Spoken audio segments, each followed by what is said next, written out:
Hello mga mi, okay, so meron akong i-share lang po sa inyo, no? Based on my experience mga mi, napakaganda nitong gamitin itong air freshener mint. Okay, hindi lang to basta-bastang air freshener mga mi dahil nakikita nyo to. Ayan, yung lamok tsaka yung parang ant siya mga mi na malaki na mayroong pakpak. Kayang-kaya niya mga mi na itaboy. Ito po ay isang natural mosquito and ant repellent. Di ba? Napakaganda. Ito talaga mga mi yung nakatulong sa akin as in.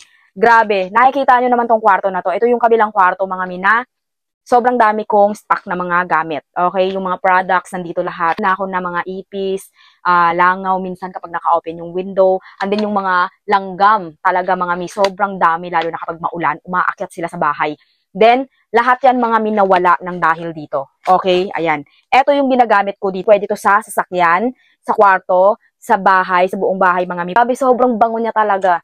Parang candy yung bango niya. Ayan.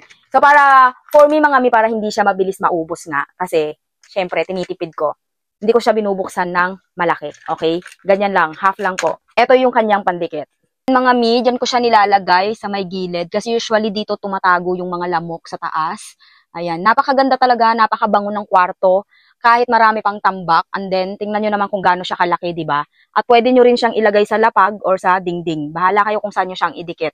Kaya kung ako sa inyo mga may, bumili na rin kayo nito, subukan po ninyo. Ilalagay ko po ang link nito sa yellow basket kung saan mabibili, kaya check out na!